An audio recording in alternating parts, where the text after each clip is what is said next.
स्वागत है योग और स्वास्थ्य पर आधारित हमारे इस बेहद खास कार्यक्रम स्वस्थ विचार में। मैं हूं आपके साथ आपका साथी विकास।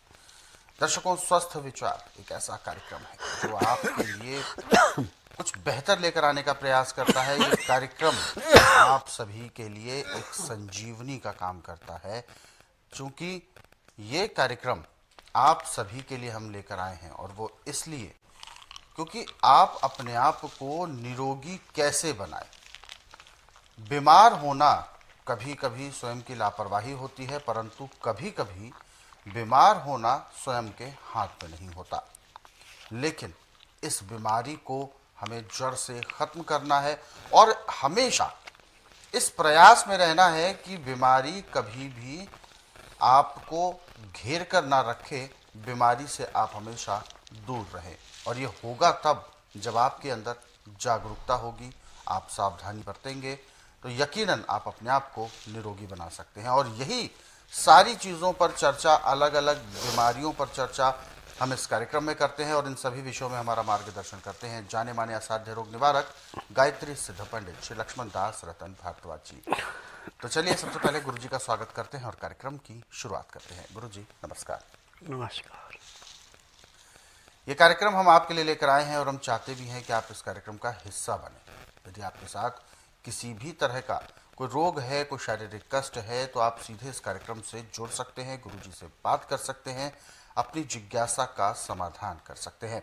हमें बस आपको कॉल करना है, या आप हमें व्हाट्सएप के जरिए भी अगर अपना संदेश भेजते हैं तो वो व्हाट्सएप संदेश इस कार्यक्रम में ज़रूर लिया जाएगा। अपने नाम के साथ वो संदेश ज़रूर भेजें।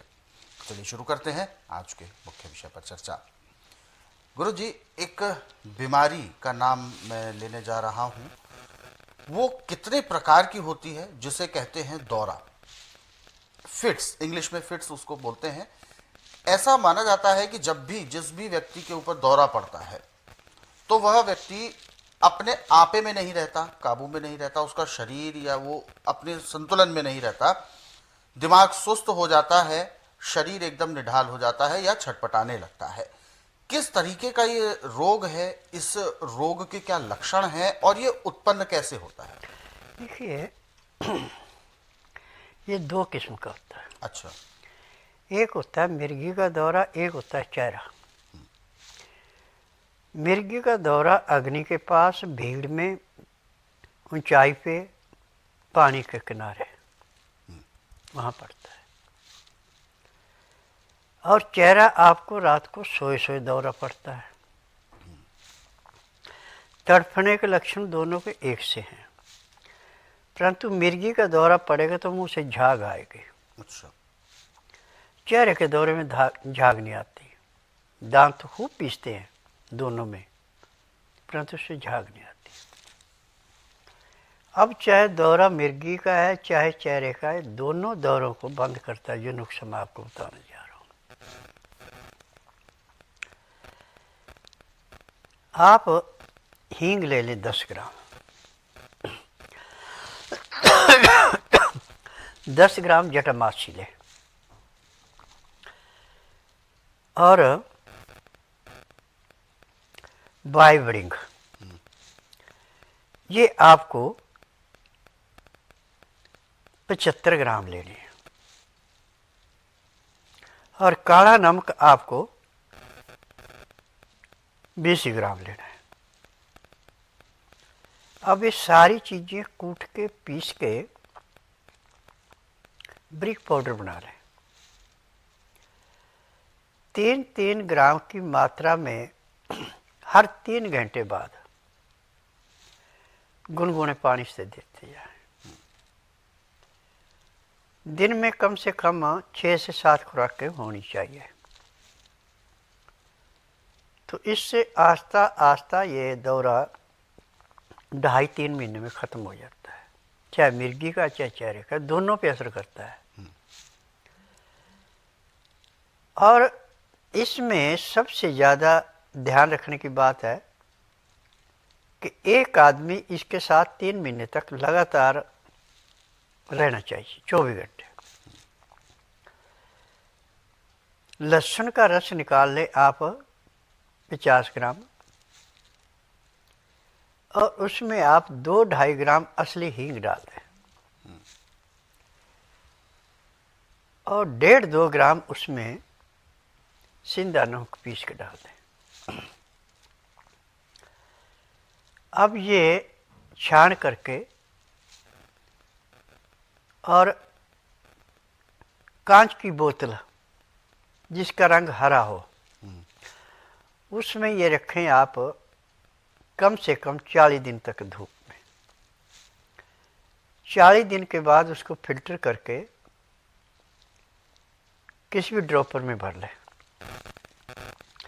जब भी इसको हलचल होने लगे तो उसी टाइम 4-4 बूंद इसके नाक में डाल दो।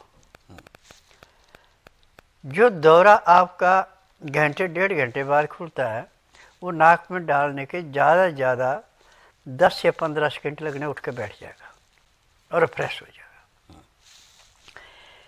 मिर्गी के दौरे में जो उसके दिमाग में कीड़ा है उसको सुला देगा और छींक आएगी उसको तो कीड़ा नीचे गिरेगा। तो आपके पास गाय का गोबर होना चाहिए।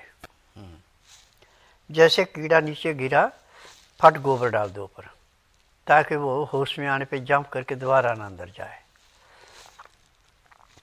और मिर्गी का दौरा है तो जो ये सूक्ष्म आत्मा उसके अंदर गई है वो भी चिल्लाती हुई ऐसे भागती है जैसे मडेर पे कौवा बैठा, आप किसी कंकड़ को उठाने के लिए झुके और उड़ गया, ऐसे वो आत्मा वहाँ से भाग जाती है। परंतु वो टेम्परेरी रिलीफ है। परमानेंट यही है जो 4 चीज़ें मैंने आपको बताई। 3 महीने में चाहे किसी भी किस्म का दौरा आ रहा हो बंद हो जाता है।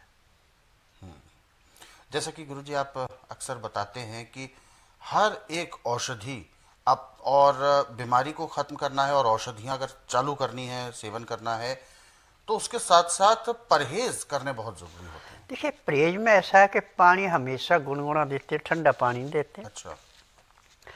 जिस भी अनाज को खाना है उसकी चोकर साथ होनी चाहिए, उसका छिलका निकाल के नहीं फेंकना। दाल छिलके वाली चाहिए, सब्जियाँ छिलके वाली चाहिए।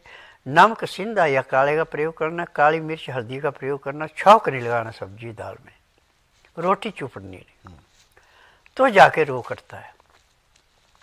यदि चिकनाहट ले रहे हैं और ठंडा पानी पी लिया तो उसको रोग और बढ़ेगा।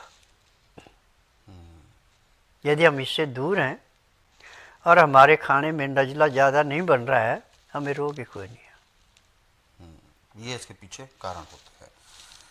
तो बिल्कुल दर्शकों, बहुत सारे ऐसी जो समस्याएं हैं जिनको यदि शुरुआती दौर की है तो उसके लक्षणों को पहचान कर आप स्वयं भी उपचार कर सकते हैं, परंतु उन उपचारों के लिए आपको नियम भी रखने होंगे और साथ में उन उपचारों को सही तरीके से करना है। जैसा कि अभी गुरुजी ने बताया, उन विधि को आपको बिल्कुल ऐसे ही अक्षरशः जैसे कि बताया गया है वैसे ही आपको उसका पालन करना है, तभी आप अपने शुरुआती दौर के रोगों को ठीक कर सकते हैं। हालांकि जब रोग बढ़ जाता है तो उसको घरेलू नुस्खों से ठीक कर पाना थोड़ा सा मुश्किल हो जाता है या लंबे समय तक हो पाता है वो ठीक, परंतु इसके लिए जो समाधान उपलब्ध होते हैं स्वस्थ विचार आश्रम में, सभी प्रकार के समाधान उपलब्ध है, औषधि उपचार उपलब्ध है। तो आप अगर स्वस्थ विचार आश्रम से जुड़ना चाहते हैं और औषधियाँ लेना चाहते हैं, रोगों को ठीक करना चाहते हैं, तो आपको विजिट करना होगा स्वस्थ विचार आश्रम में। पूरा पता भी आपकी टीवी स्क्रीन के नीचे स्क्रॉल में चलाया जा रहा है, कार्यक्रम के अंत में भी दिखाया जाता है, आप नोट कर सकते हैं या गूगल मैप के जरिए भी आप सर्च कर सकते हैं। और यदि दर्शकों आप इस कार्यक्रम से अभी जुड़ना चाहते हैं, किसी भी तरह का कोई सवाल आपके जहन में है आपके शारीरिक कष्टों को लेकर, तो हमें कॉल करें। है हम बड़ौद के रहने वाले हैं और मुझे स्वस्थ विचार के बारे में मेरी नंद है, उनके थ्रू हम यहाँ पे आए हैं। उन्होंने अपना ट्रीटमेंट कराया था, उनके थ्रू हम यहाँ पे आए हैं। ये मेरा बेटा है, ये जब 4 महीने का था तब इसको फिट्स पड़ने लगे थे, मतलब एलोपैथी के अकॉर्डिंग तो वो फिट्स थे।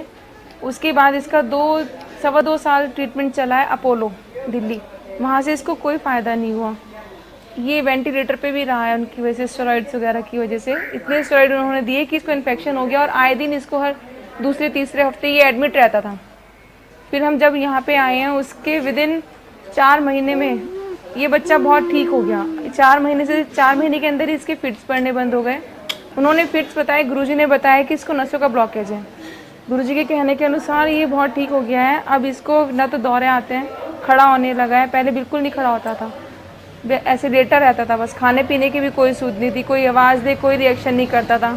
अब ये खेलता है, एक्टिव है, सारे काम करता है, अपने पहचानता है।